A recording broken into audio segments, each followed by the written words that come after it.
Hello and welcome to the Make Ideas Reality podcast. I'm Justin White, aka the Garage Avenger. It's fairly well known that the inspiration for Velcro came from the cockleburs caught in the hair of George de Mestral's dog, and that Leonardo da Vinci drew on the bird's wing for ideas for his flying machines. It seems that humans have been attempting to copy nature for a very long time. And this impulse continues today with my guest, Ivan Iler, who is known for his metal kinetic sculptures and his artistic flair. You might know him from the Netflix show Metal Shop Masters, but it's been a long road from his humble beginnings to get where he is today. Today, we're going to be talking about Ivan's story. We'll be delving into his fascination of mimicking movement in nature. You'll get a sneak peek behind the curtain of Ivan's creative process, and we discuss the controversial travesty of the Metal Shop Masters finale. Even if you've never heard of Ivan Iler, your ears are in for a treat. Now let's get on with the show. Cleaning a roller grill at a gas station seemed to give him the motivation to stop listening to self-doubt and build the world's biggest brown trout. Welcome to the show, Ivan Iler.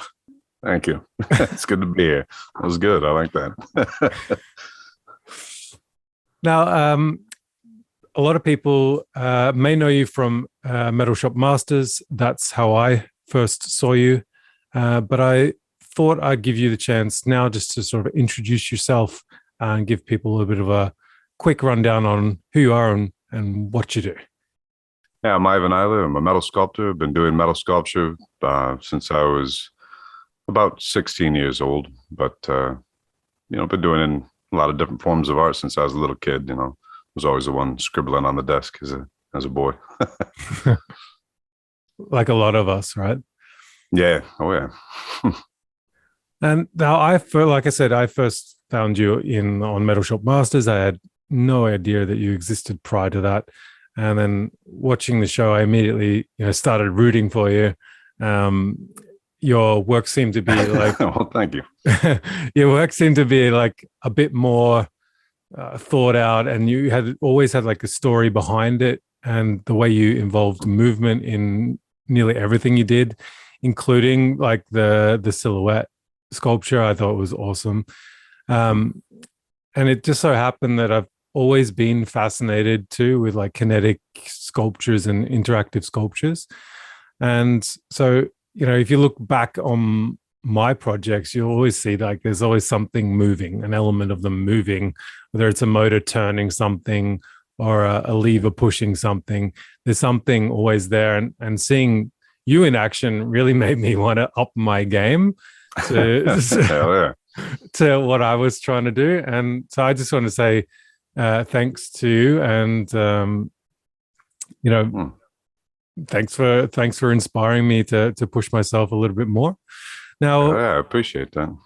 Now, Metal Shop Masters obviously wasn't where it all started. It wasn't like you first, picked up a welder on the show. So no. So I wanted to go back and talk about where it all began. Where did it all start, and when did you pick up your first welder? Well, welding started for me back when I was about 15 or 16 years old. I had gotten a summer job when I was younger, about 14, and it was kind of like a keep kids out of trouble program for the summer.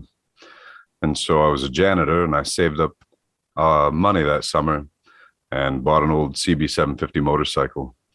And at the high school, there's a teacher there who he taught shop class, but I had really bad grades, and so here in Michigan, it's one of those things where if you don't have good enough grades, you can't really do elective classes. So things like that aren't really, they're kind of, they're just something that's a little out of your range. And so I didn't get to really take metal shop or anything like that in high school. But I went to him after school and, told him that I knew how to use the equipment and just didn't have access to it, and asked him if I could stay after school and and use the welders and the tools in the shop there. And I think he realized pretty quick that I actually had no idea what I was doing. But to his credit, he let me hang out and play around with the stuff anyways and just kind of figure it out and make sure I wasn't killing myself at the same time. And so that's what I did. I just started doing it after school and then, started it by wanting to build a motorcycle. And then I started doing metal sculpture pretty much the same time I was already doing other kinds of sculpture. And so once I could weld, then obviously I had to weld things together to make them look cool, as well as building things that were practical. And then it just kind of started to go from there. I put a welder on layaway and slowly paid it off until I could pick it up. And that was the first one I ever owned. And I just kind of kept going. Yeah, it was a MIG welder, right? Yeah. Yeah. That was my first one. The hot glue gun of welding. Exactly. Yeah. That's exactly what it was. Yeah. Yeah. So it was a bad one too. That's the worst thing to get as a bad welder, right? I honestly thought that I was just a terrible welder for the longest time until I finally got a better welder. And I was like, oh wow, no, it was definitely the machine. I actually got really good at welding, trying to make this horrible welder just create a bead. So yeah, I learned a lot by using a really bad welder, but I'd recommend starting with something a little nicer if you can. Now, you mentioned you started like modifying your little, well, not a little, but like a motorbike at school there. And, that led into what after? Yeah, well, basically I started with that. And to be honest, at the time, I knew I wasn't going to be, the kind of guy who went to college, didn't have any money, kind of grew up poor, and wouldn't really know what I'd want to do with a college degree anyways, because, if I had the money, then sure, yeah, I would have loved to go to MIT, be an engineer, but didn't have the money for anything like that, and I certainly didn't have the grades for it. So what I decided to do was just to do tattoos. It was a way to do my artwork and make a living at it. So I started out as a tattoo artist. It was kind of the first thing that I did out of high school. It's actually doing an apprenticeship while I was still in high school. And then from there, the economy got pretty bad here in the States. And, if people couldn't pay the rent, they weren't getting tattooed. So yeah, I just, I had to quit and get a job at a factory. And then the economy got worse and the factory shut down. So I went through a couple factory jobs, and yeah, the next thing I knew, I was working at a gas station. And at that point, it was kind of like there's nothing left to lose moment, because making $7.50 an hour working at a gas station, and like you said in your intro, cleaning hot dog roller grills, and it was just like, yeah, I got literally nothing left to lose. So I opened up a motorcycle shop and started out by building custom motorcycle parts and selling those online, selling them around the world, and also building custom motorcycles. Got in a few magazines and kind of got my name out there through building motorcycles. It seemed like a way to do my artwork, build something that I enjoyed building, and kind of build a name for myself. And then, was able to kind of take it full circle back into sculpture after a while. Yeah. Did you find yourself like sneaking in sculptural elements into your bikes that, like maybe you thought, the customer maybe doesn't like this, but I like it? Oh, no, nothing that I ever thought a customer didn't like, but I definitely did that. Yeah, it was a lot of the stuff I built was real sculptural. The motorcycles I built, they were weird. They weren't the kind of thing you'd pick up on a showroom floor. So they were pretty sculptural themselves, yeah. Yeah, I think that's something to say, right? Because, you can't just start a business selling, standard motorcycle parts. And no one's ever going to put you on a motorcycle cover building a regular motorcycle. No, right. You got to build something pretty wild, yeah. And, where does this fascination from movement come from? Because, you obviously motorcycles move, but, a lot of your work seems to have moving elements, at least a lot of the smaller sculptures, not the huge ones, which I've seen that you've done. But, where did that come from? Like, because I have a fascination of movement, and I wonder sort of, when you turn a handle, and that rotational movement turns into some sort of linear movement, and then through pure fucking magic, in my opinion. And then all of a sudden a humpback whale is effortlessly swimming in the air. I mean, where did this fascination come from? Did you grow up close to nature, or was it like an experience that sort of sparked something inside? No, I've always been like a huge fan of nature, animals, biology, mechanics. I mean, it all really ties together. It's something that, like, the only classes that I ever really excelled in and did good at in school were ones that I was really interested in.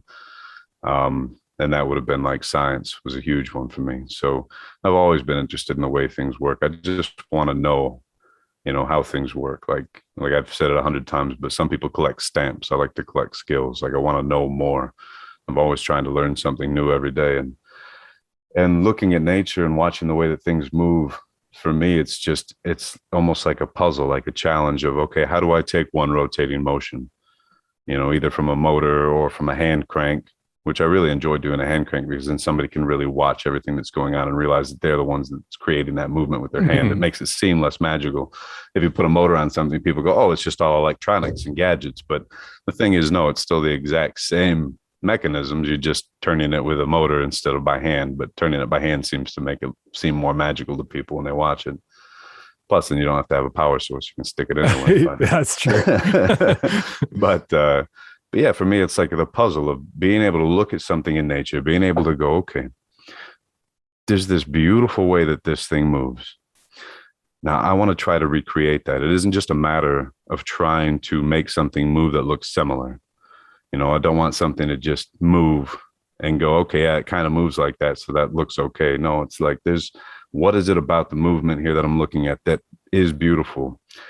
And how do I recreate that smoothly, just using one rotating motion? And like working that out in my head is just something that I just really love to do. It's the mechanics of it. I'm just really fascinated by machinery, clocks, watches, anything like that. And so, yeah, sitting down and trying to come up with a way to create a new machine just for the sake of being beautiful is just, it's just something I've always wanted to do and always kind of tried to do, even just making little whirly gigs as a kid. It's just kind of something I've always been interested in.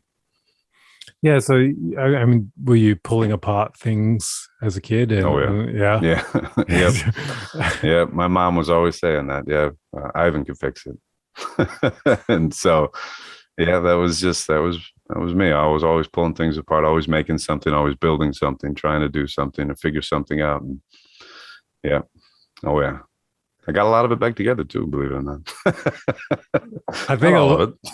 I was gonna say, I think a lot of our listeners, they pull things apart and never get them quite back together the same.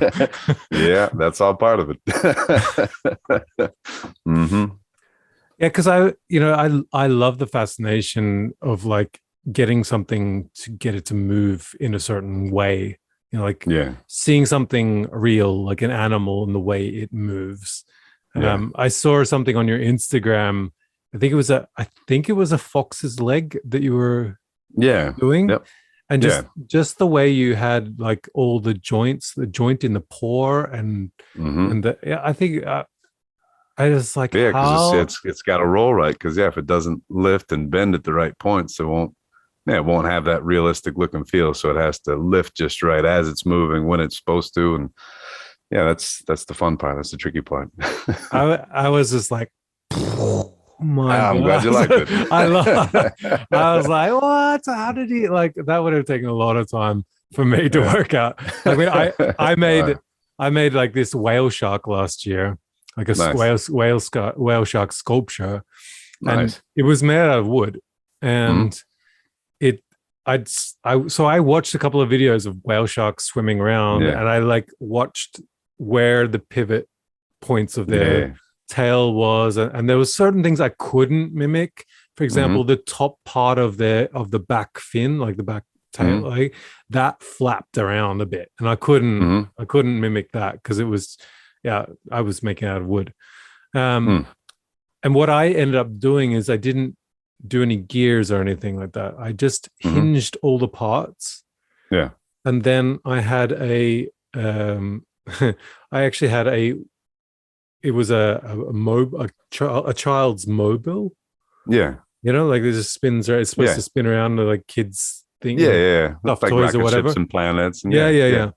yeah. Yeah. And then I made a aluminium scuba diver that was the counterweight, and he Nice. swam around, and by pivoting the top, Yeah. it made the tail move and swim. Nice. Hell yeah. So Cool. I like that. I liked that, but then I looked at your stuff and I was like, oh man, I gotta get I gotta get this thing going. I gotta get something better here. Nah.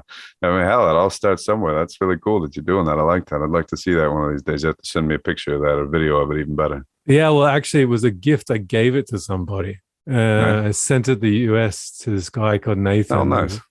And he loved it. So I was super stoked about that. Yeah, that's awesome.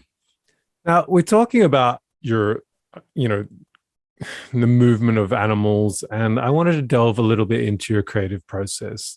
Sure. I've heard you say that you have a head for physics and you can visualize things, and I get that because I think a little bit the same too. And sure. I'll think out an idea, and then I'll see it how it should work in my head, and I might, for example, lay a couple of things out on the bench and just mimic it up and that sort of thing. But then most of the time it's in my head and I just go and it happens. Yeah. But my work is not as intricate as yours, and especially the kinetic side of things. Like, how do you turn your ideas into reality? Well, to be honest with you, it's I work a lot of it out in my head, but then at the same time, it's literally just like if I'm looking at something and I go, okay, like for example, we could use that fox's foot. So it's, I know that this leg, if I can, I know that this leg has to, it's got to come down, meet the ground, and kind of dig back, fold up, and come up at the right time, and then reach out as it's coming out and coming back down to get that motion right. Right. And so what I'm doing in my head is I'm going, okay, I need this to move backwards. I need this to move forwards. I need this to move forwards. So this does this, this does this. Okay, so then I'll work out in my head the mechanic of, if I have one spinning motion, how do I move this that way, this way, and this that way, and that way, all at the same time. And that's where I would start in my head. And then from there, I could just build a model and just use random pieces of steel I have laying around, or welding wire or anything like that, and just stick it together just to be able to move the pieces together, see what lengths I need, for connecting rods to be able to get it to move the way that I need it to move.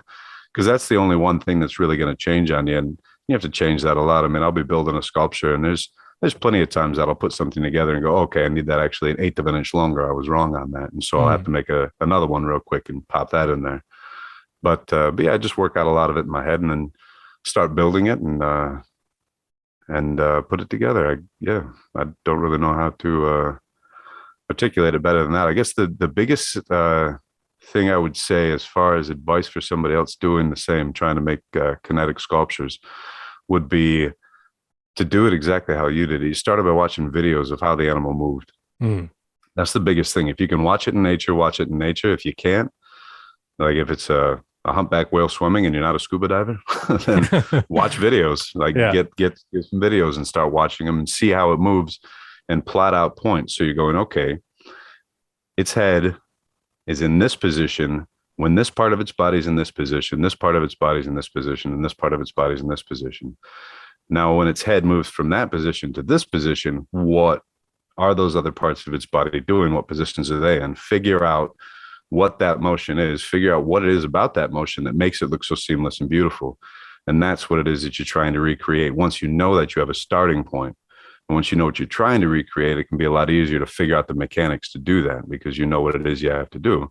So at that point, even if you came up with a linkage system, you could you could try and even make it out of cardboard and some brads or something if you weren't sure if it would work or not, and move it around, try it, see what it does. And if it's like, okay, that won't work, then you'll be able to come up with something else until you find something that can work. And then you can figure out the rest of the mechanics from there. But starting with the motion that you're trying to create, and, you know, and the amounts, like not just, okay, here's what moves when the other parts are moving and what direction they move, but how much do they move? If the head comes down, 10 degrees, is the tail up or is it down? And is it 20 degrees, 40 degrees? Like those are the things that you have to figure out. Once you know what it is you're trying to do, then from there, it's just a matter of figuring out how to do it. And there's a lot more than one way to go about that. So there's definitely more than one way to go about it.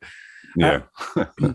So I, like, for example, I was thinking about, we talked about the humpback whale now, and, I sort of see it like a little bit like his head goes down and then it's sort of like a wave sort of follows through his body, Yeah. And so in some ways that movement's quite, not easy, but like it's not the hardest, it's not the hardest movement to reciprocate. But the fox's leg, that feels like once you put 4 legs on and a head and a whole heap of other stuff, and because the legs don't just run independently, they're using their 4 legs together, or I don't actually know if how they run. Sure. Yeah, but they're all moving different. The rear ones are moving a little closer together, so it's kind of pushing off with its rear, even though they're stepping one before the other. Whereas the front ones are much more the way that we run with our legs, or how we'd run with our hands if we were on all 4s. And then just, using the rear legs to more or less push off. So they'll come down onto the ground, and kind of push off and lift a little quicker than the front legs. But the biggest thing with the fox and the rabbit too is anytime you're trying to do like a quadruped, you're dealing with something a lot more complicated than just the legs. That's actually something that a lot of people get wrong. I've noticed if they're trying to do kinetics is you can look at something and go, oh, okay, the legs move and they move at this point, and that's what I have to do. And then you do that and you go, why does it look weird? Well, it looks weird because there's a lot missing there. The head has to tilt on the neck. The neck has to lower down into the shoulders and then raise back up at a certain time during that movement of those legs too, as well as the back. If the back doesn't roll with the shoulders just right, like if it's just sitting stiff with legs running, it's just going to look like some kind of weird cartoon character. So that back has to actually roll as it's running as well. So you have to figure out the vertebrae, how you're going to make that work, how you're going to get those points to bend when they need to bend.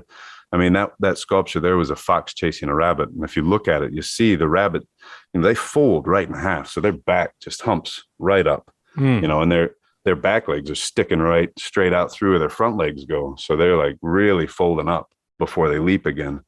And so, if you don't get that right, it's not going to look at all like a rabbit.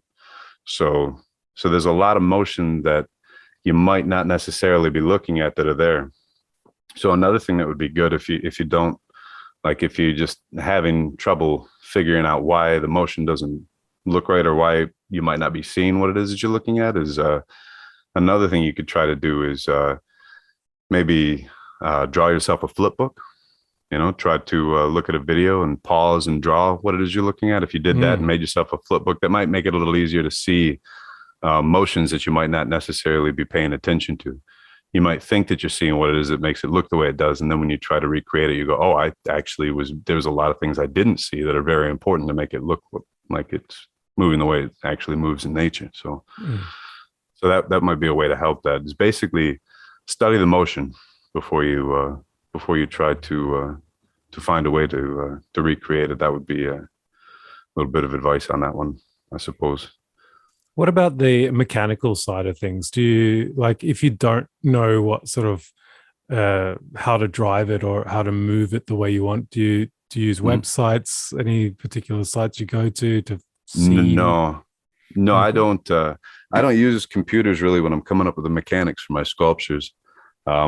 It's all just stuff that I usually I just make up. And like I said, there's more than one way to skin a cat. So for example, like let's say you could use a couple of sprockets with a roller chain between them. And now you turn this sprocket, but you have this sprocket over here fixed to an arm. That's going to spin that whole arm right around there. So now you've got this arm just spinning around in a circle. Well, there's ways that you can do things with that as well. So let's say you've got a sprocket and a roller chain and you've got an arm out here and you don't want it to go in a full circle. You just want it to move so far and then move back. Well, there's ways that you can do that based on how you're moving this piece and how you're connecting that to a crank. You could hook that to a cam. So you could have an arm that comes off of this, and then that arm connects to a pin. And then you have a cam over here, which is just a lobe that's offset.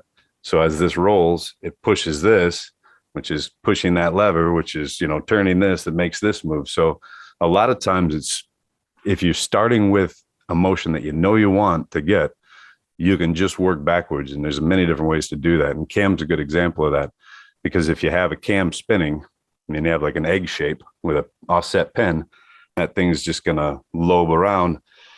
And cams are what we use for timing all the time anyways in machinery. Right, yeah. Like your engine won't run without cams. It's basically anything to do with timing. Like even when they were trying to shoot machine guns through a propeller, trying to figure out a way to do that. And the crazy thing is there was a bunch of people working on it saying that they couldn't figure it out. But I mean, they literally had the engine right there. Like anything with timing is cams. Like, I don't understand how you can't. They just use a cam. And then the top scientists figured out, we can use a cam to time it. And it's like, well, this is literally how the engine works that you're connecting it to. Yeah, you can absolutely put a cam on the trigger and it can't shoot unless the propeller's in the right position. So same thing, anything for timing, cams work great. So now if you've got those cams going, and you want to pull this and push this at this time or that time, you just have two cams and just running opposite times and then hooked to levers. And so you've got those levers going, and now they're, this one goes, then that one goes, and this one goes, then that one goes. And the cool thing about cams is if you're using a system of cams, you could do a whole bank of them. And at that point, if you slow them down enough, you can do an entire sequence. So let's say you've got a cam that's like as big around as a record, and you've got lobes like mountains all over that thing. If you can spin that at like 1 RPM, now all of a sudden you've got an entire minute of a program to run. So you could have something do a totally weird sequence of movement, however you wanted it to do, whatever you wanted it to do, and it would have a start and a finish that it would loop at within that minute. So then you can get into really complex movements and do some really cool stuff. Yeah, cams are definitely a way to go if you're not doing something that repeats very quickly and easily in one linear motion, like the fox chasing the rabbit or like the whale, because for them, one rotation is one full movement. So that would be the fox going from this position back to this position. You're right. So you can really only, that's all got to happen within that one turn. So you don't need cams for something like that. But if I wanted to, let's say, make a ballerina that went through like a whole bunch of different movements and spun and put her hands out and stuck her legs out and did all this stuff and then came back to that starting position, the cams would be the way to do that. I mean, at that point, you could make something run as long as you wanted it to before it looped back on itself. Yeah, and I think too, one great thing about making art, sculpture, movable sculpture is it's art. It's kind of forgiving. Yeah. You can't really do it wrong. You can't do it wrong. No, exactly. That was actually something me and my buddy used to say back in the day when we first started doing Scrap Fest together. We would say, the nice thing about art is you can't do it wrong, but it can look like shit. that was like one half of that was mine, and the other half of that was his input on that. But it became kind of a running joke between us, because one of us would be like, "No, it's fine. You can't do it wrong." And it's like, "Yeah, let's do it a little different." But that's the whole thing. Is you're right. Like you really can't do it wrong because at the end of the day, it's an interpretation of what it is you're trying to do. So the only way that it's wrong is if you didn't do what you wanted to do. But there's been plenty of times that I've been dissatisfied with something I made and other people have looked at it and been like, wow, amazing. So it's you're only going to disappoint yourself. The story of my life. Yeah, me too. I think everybody's always going to be their own worst critic. You're always going to be looking at something going, no, not quite. But the great thing about that is like, that's how you get better. If you're ever satisfied with something that you made, at that point, you're kind of stuck, As soon as you think you know everything, you're not going to learn anything. Like the whole point is to be disappointed so you can try and do better and do more and figure something else out. I'm gonna have to tell my wife that because she hates that I'm disappointed about my work. No. The best people in the world when it comes to any field that they are in, if you look at what they did throughout their life, they were literally questioning how things worked and how they could do things better right up to the end. Hmm. I mean, even like if we're talking artists, like Da Vinci on his deathbed was still writing in his notebook that he wanted to be able to describe how the tongue of a woodpecker worked. It's just out of curiosity. Like, it's when we're little kids, we're always asking why and always trying to figure things out. And at some point, as we become adults, we like forget to ask why. And that's a really important thing to not forget. And if you're not trying to better yourself, if you're not trying to learn more and do more and figure more out and do better, I mean, one, you're probably going to be insufferable because you'll be a know-it-all. And two, you really won't go anywhere from there. You're stuck in the mud at that point. You can't teach something to somebody who already knows everything. What the hell are they going to learn? So I always keep my ears open. If I have some old guy stop in the shop and go, no, you're doing that wrong, you should do it like this. Even if I'm flustered or pissed off at him for telling me I'm wrong, I'm still going to sit there and listen to him, because you never know. He might have a better way of doing something, because like that's at the end of the day, you can't know everything. And there's going to be people out there that are going to have a better way of doing something. You come in and go, you know what? I started doing this, back during World War II. And if you do this and then that, and then do this, you'll see, it's like, what? I never thought of that. Oh my God, this is very clever. Okay, let me try this. And it's like, holy shit, man. Thank you. Like, I just learned something new. Like, that's, you can't know everything, and you're fooling yourself if you think you do. Plus, again, you're probably an insufferable jackass if you think you know everything. Nobody likes that guy. Well, I think too, like, we're always learning things from historians who are digging up things that we never knew about our past, right?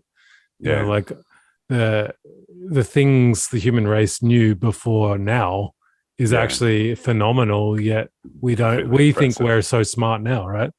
We've lost knowledge. It's just exactly like that old guy coming into your workshop and saying, you know what, if you do it like this, you could save so much time and it looks better. And you're like, wait a second, I've been doing it like this the whole time. How was that knowledge lost, right? And I think it's kind of just history, how history works. The world just keeps on moving so fast. So it's always good to keep your ears open. 100%. Oh yeah. Yeah. I mean, even just that kind of stuff. I'm always really interested in that. And I hate that TV show, the Ancient Alien Show.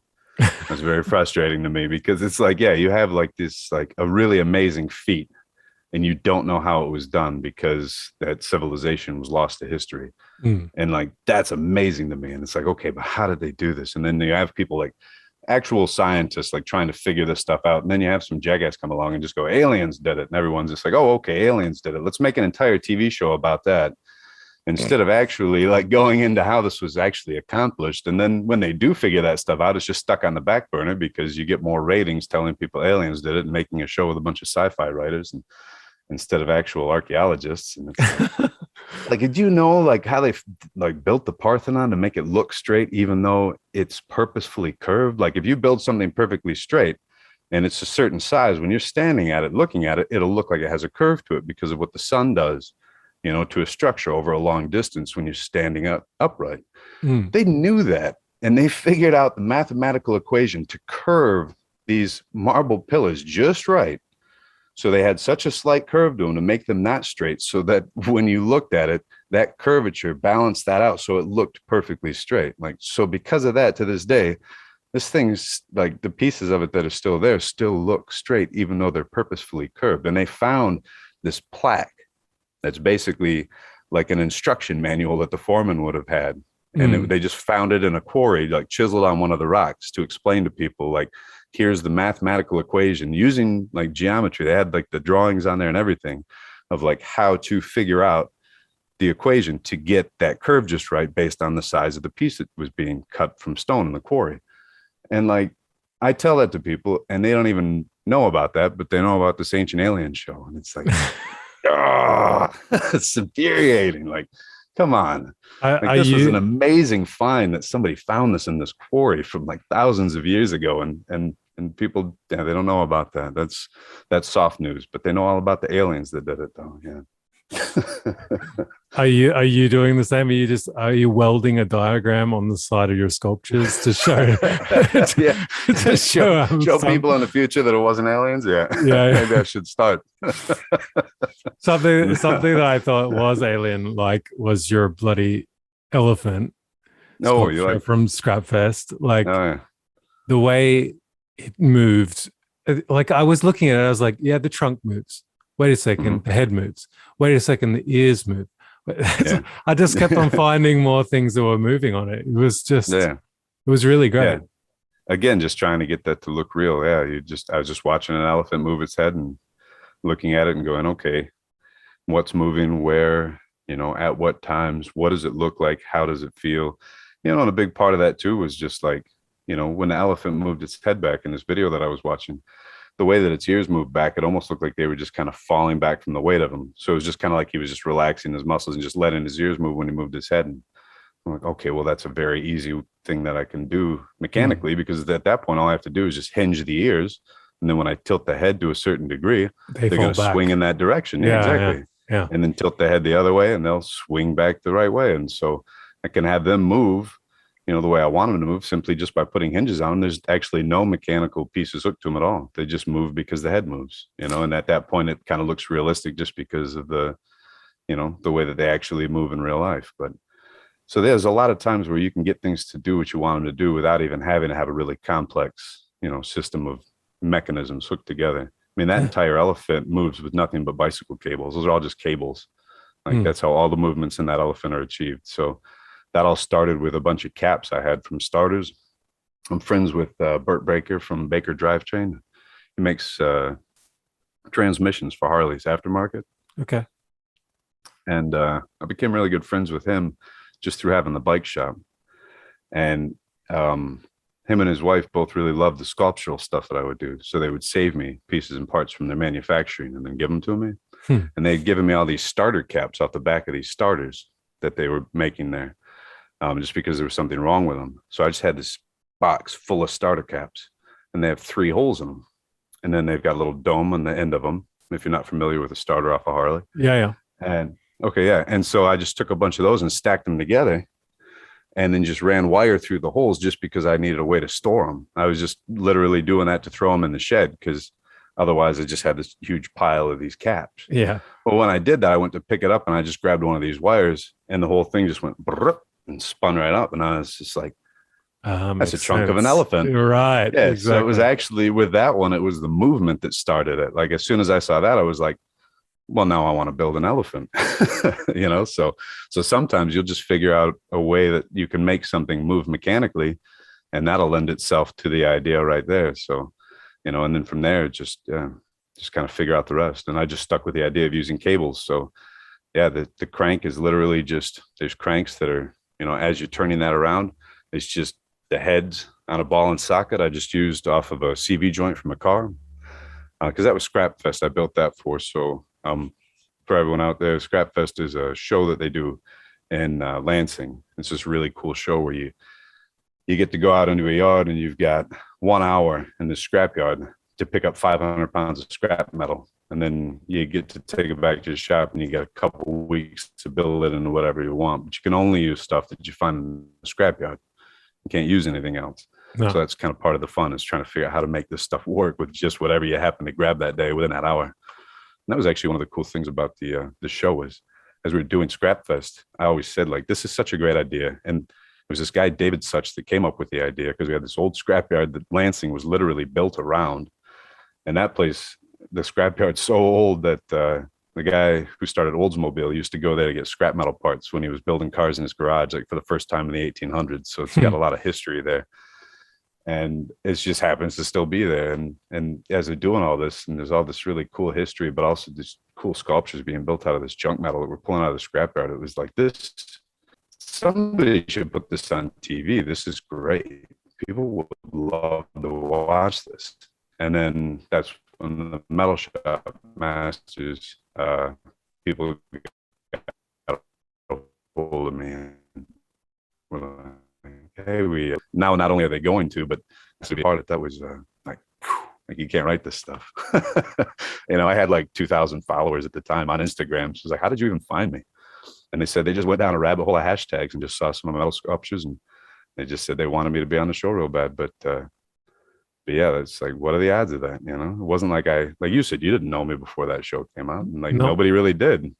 So like, what are the odds that someone in California would find me out here all the way in Michigan playing around with scrap metal? Like, just, that's wild. It's like, yeah, like something out of a book. You broke up a little bit there, explaining sort of how they sort of found you, but yeah, I mean, it's pretty remarkable to think that you can just doing your thing, in Michigan, and then all of a sudden you get a call from Hollywood, exactly, to come do a show. I mean, let's talk about that elephant in the room, that is Metal Shop Masters. Sure.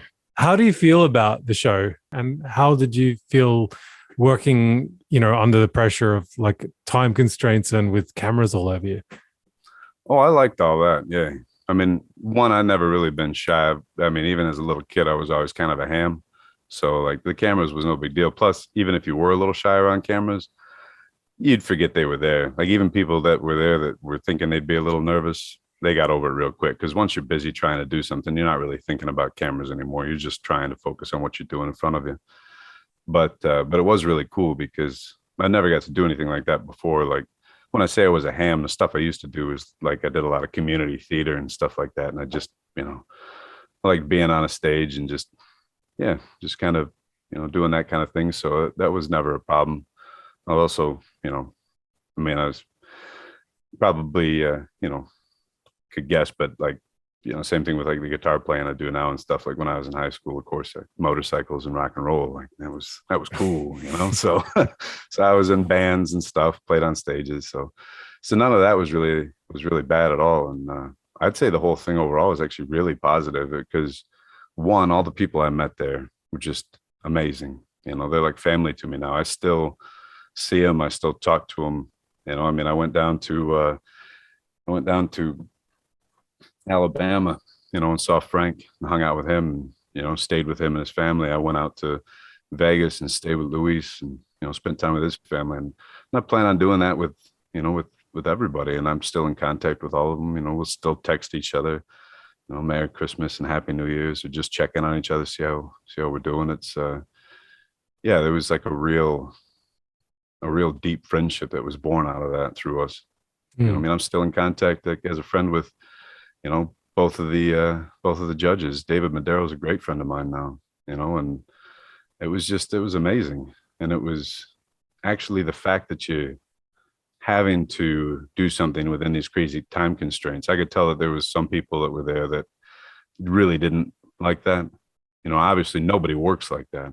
Like, nobody works the way that you do in a reality TV show.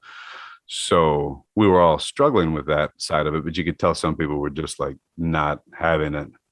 But for me, I really like that aspect of it because it makes it to where you have to do something different than you would have done it. Right. None of the things that I built for that show were the way that I would normally build them. But at the same time, having to figure out a way to do what I wanted to do it a lot faster than I possibly could do it, forced me to try and come up with other ways of doing things. And I've actually, like, that's translated into things that I've done since then. Like, there's been stuff that I've gone, I've actually got an idea for this because of something I did on that show. I never even would have thought to try to do it this way before, but now here's like another arrow in my quiver. Yeah, because it's not like you're doing your best work, on the show, right? No, slapdash. Yeah. Like, just throw it together as fast as you can, make it look like something, and just cross your fingers. Yeah. You got 10 hours to do something I'd normally spend a month on. Yeah. Yeah. I felt like a lot of the stuff that you put out there, with the right amount of time, it would have just blown, all the competition out of the water just because of the moving element. I think, in addition to what you can do sculpturally as well. Well, I appreciate that, but if they all had the same amount of time, I don't know, because Yeah, true. that's one of the things about the show that I tried to like. I'm always trying to tell people, like, go follow everyone that was on the show. I was like, I really appreciate all the attention that I've been like getting from it, and I'm glad that everybody really liked what I did and the way that I did it. But at the same time, all of these other artists are just out of this world, amazing. Like, you go and you look on their Instagram profiles, and you're going to see things that are just like, oh, wow, I had no idea. I mean, the stuff that Leah does with her forging, the work that she does. She made this purse one time, is this bronze purse.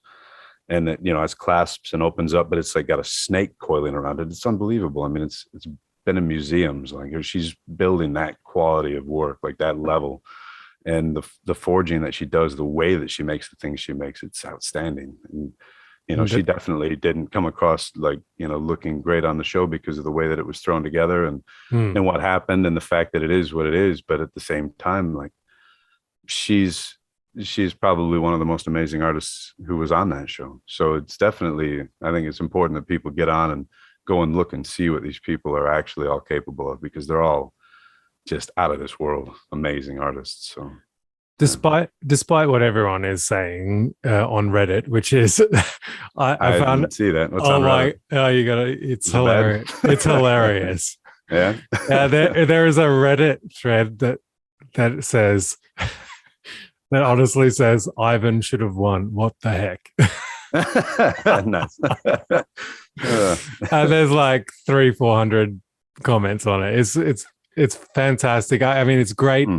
It's great for the show. It's great for you. Yeah. But it is. Yeah. Just like you said, though, I mean, the truth is, all these guys that you're competing against, if you had, if you had them in their own workshops with unlimited amount of time, it's a hard. Yeah, they'd all be doing amazing stuff. Right. Yeah, sure. Yeah, it would still be. Yeah, it would still be really hard to beat them. Yeah. Plus, at the same time, like, I mean, yeah, like, at the end of the day, like, I shouldn't have won. I didn't finish, in the end. So yeah, but you made tried to make a wildebeest. Like, what the heck?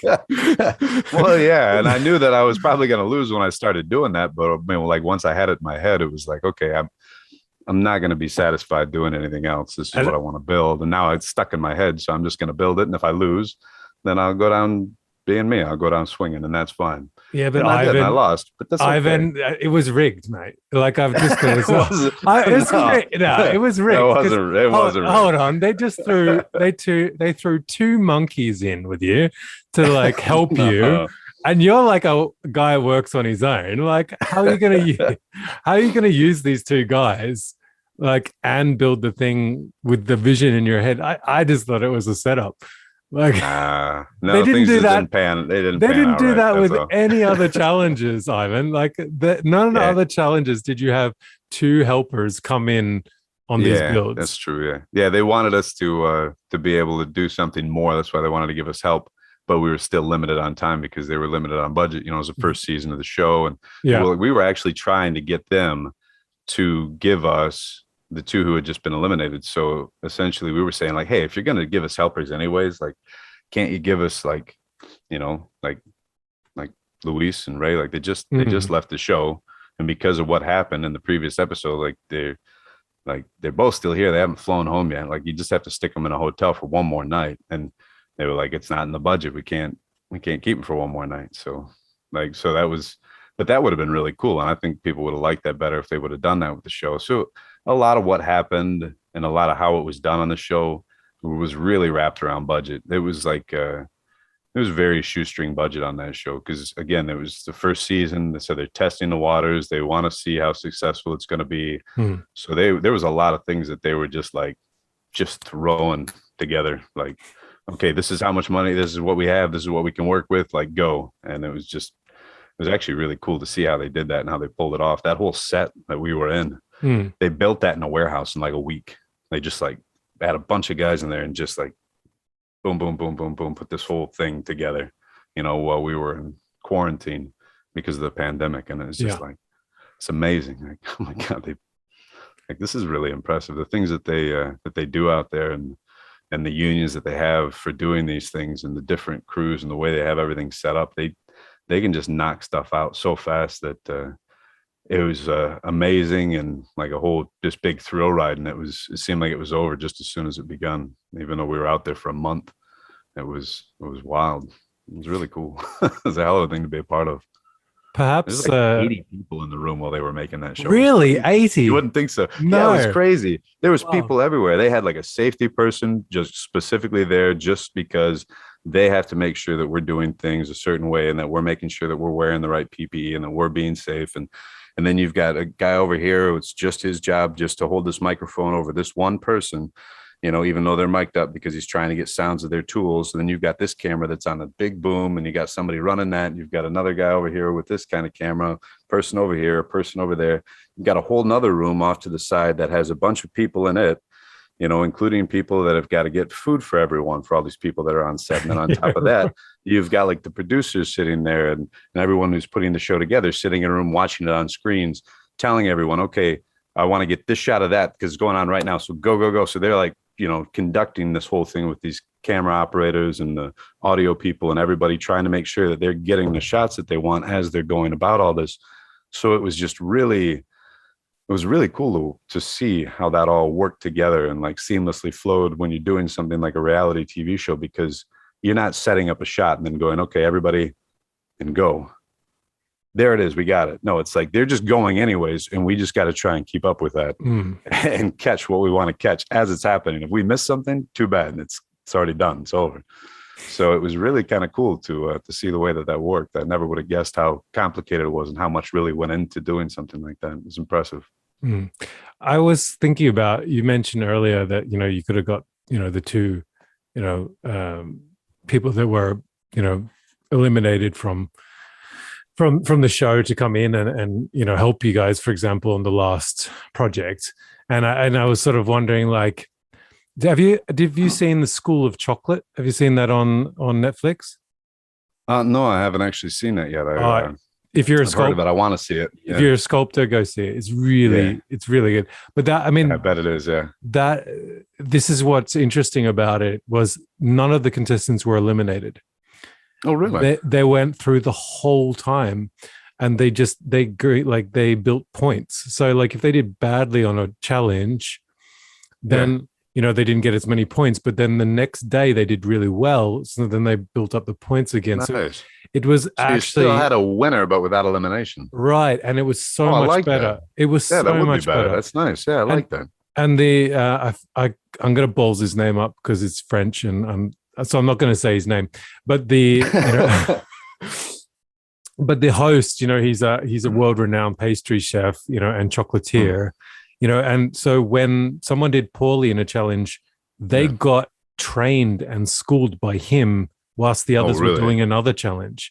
Oh, wow. That was really good. And I just think, instead of getting to move on to the next challenge, you get to learn from this master. Yeah. That's awesome. Yeah. What a way to do it. That's great. It was really great. And I thought, imagine if they did that with Metal Shop Masters. Yeah. The whole heap of like reality shows. Yeah. Oh, that would have been perfect. Yeah. Especially because, even like with the judges that you had there, Stephanie, she's an amazing welder. Like she's the face of the Welding Association. And on top of that, David Madero, he's literally like one of the greatest metal sculptors out there. And so like they totally could have done that. They already had the people to do that. It would have been great. Yeah. What a great format. That's like really clever idea. I had no idea. Yeah. I wanted to see the show before, but now I want to see it even more. I had no idea that's how they did it. Worth seeing. He's an artist. Like, yeah, really great. Oh, that's really cool. Yeah, there's certain characters you end up hating, of course, like all reality shows. Yeah, that's kind of the point of it. Yeah, yeah, but good, definitely worth a watch. Before we go into our rapid fire 5, Ivan, I wanted to just take this quick chance to thank all my patrons, if that's all right with you. Yeah, absolutely. Yeah, look, there are so many guys out there supporting me. But especially those guys that are supporting this show and my YouTube channel financially. I just want to say a big thank you, especially to the top tier heroes, Sten Surhus, Sylvester Arneson, Andreas Vollman, and Ryan Wilson. And a big thank you to a new patron, Jamie Page from JP Woodwork. Thank you so much for supporting me.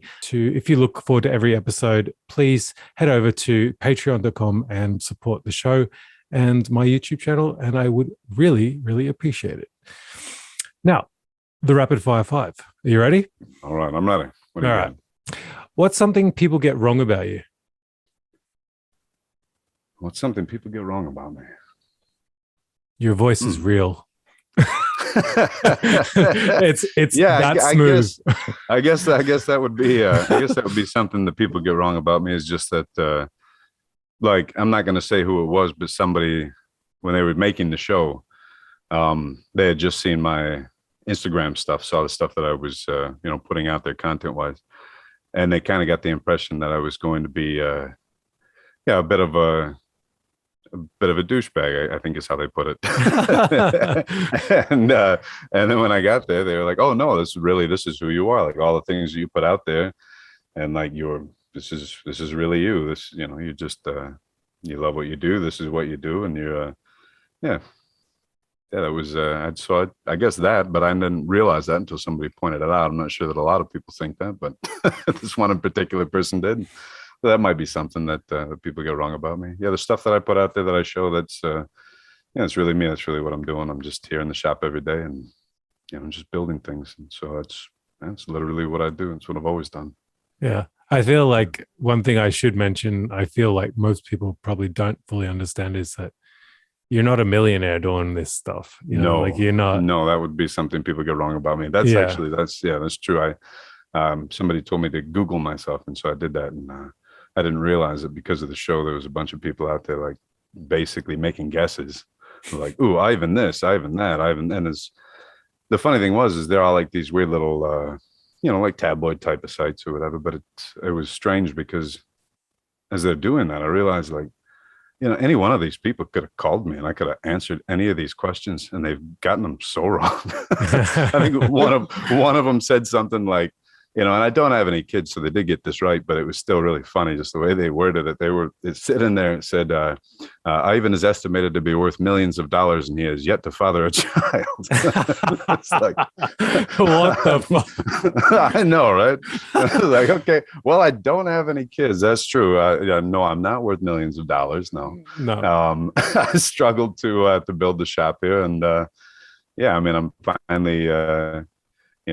finally out of the red, but no, I'm definitely not a millionaire. No, this was all built one leg at a time, coming up from a gas station job.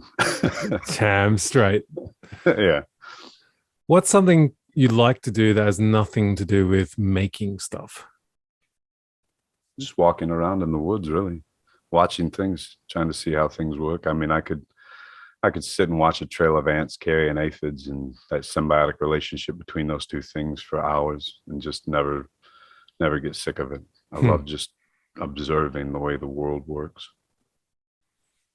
What's the best piece of advice you've ever been given? Well, I had one guy tell me one time, this old guy, he says, "You know how you get something done?" And I said, "No, how?" He says, "You start it." Right. That was the best advice anybody's ever given me. You got to have so many ideas that your head will hurt, but it doesn't mean a damn thing if you don't start. Damn straight. Yeah. Yep. Here's a question that some people trip up on is, what does happiness look like? Happiness? A lot like this, I suppose. Being able to do what you like, being able to do what makes you happy and find a way to make a living at that. It's something that I think a lot of people strive for and get tripped up on a bit, because at the end of the day, you can do something that's a good job, and it pays well, and you have good insurance, and you're well taken care of. And at the end of your life, you'll be able to say, "I kept all the bills paid." But who cares if you kept all the bills paid? You're just wasting your life if you're not doing something that makes you happy. So I would say you find what that looks like to you, what happiness is, what it is that you want to do the rest of your life if money didn't matter. And then find a way to make money doing that. And you don't have to do it all at once. You can take it one leg at a time. You can say, okay, I'm going to, I'm working my job, but I really want to be doing this. So when I get home at the end of the day, I'm going to spend 2 hours working on starting a business plan for this. Or if you're making something, let's say, I'm going to spend 2 hours every day working on my woodworking, or even a half an hour, whatever it is that you can spare. You can make time for the things that you want to do, and you can slowly work your way into being able to do that. Yeah. And then just do that. I mean, find out what makes you happy and then chase it. If you're not doing what makes you happy at the end of the day, life's just too short to just keep worrying about whether or not the bills are paid. You got to do what makes you happy. I'm kind of doing the same. If you like, I'm just stepping it through, I'm being patient, realizing things take time. And, like I'm down to working 3 days a week, on my day job. And I'd work 2 days at home doing this, exactly what I'm doing, podcasting and building stuff, and I don't make a lot of money. In fact, I make zero money. If you think about it. But it makes you happy. But it makes me damn happy. No, yeah, exactly. Yeah. And at the end of your life, you're not going to look back and go, I kept the bills paid. You're going to look back and go, look at all the stuff I did. All the people I reached and touched. Yeah. That's happiness. I already say that, and I'm only, 2 years in, like 3 years in, right? I already say that. I was like, look at what's happened. Look how much has happened in that time. It's amazing. Yeah. So, see, that is amazing. I love that. Yeah. All right. The last question. Who should be the next guest on this podcast? Ooh. The next guest on your podcast. Well, if we're speaking from the people that I know that I think would be a good fit for you, I would say probably someone from the show. Leah, Louise, Frank. Anybody from the show would be a good fit. And but it just so happens I'll be able to get you in contact with them. But if it's just a matter of who should be the next person on your show, and it could be anybody. I don't know. How about Neil deGrasse Tyson? All right. Get him on. Yeah, that'd be a good one. Went and saw him speak one time. It was great. Great. Fantastic. You learn a lot talking to them. That'd be cool. Awesome. Yeah. All right. Well, I might hit you up for those contacts, just so you know. Yeah. So David Madero too, Stephanie, all of them there. And the cool thing is they've all got this like really great arc, because the show, it just, it changed things for people. It made things different. And so like we're all going down these different paths and doing different things and opening up and spreading from there. I mean, Stephanie's even starting a school over on the East Coast for teaching people, how to do metal fabrication and welding. So there's a lot of cool things happening out there that people can, tap into. And I mean, it'd be a great place to go learn from her. That'd be really cool. Yeah. Awesome. Well, thanks, Ivan. Thanks for coming on the show. It's been an absolute pleasure. Thanks for having me. Yeah, it's been great. I'm really glad that you reached out to me. Just before we go, where can people find you? Yeah, you can find me on Instagram at Ivan_Eiler.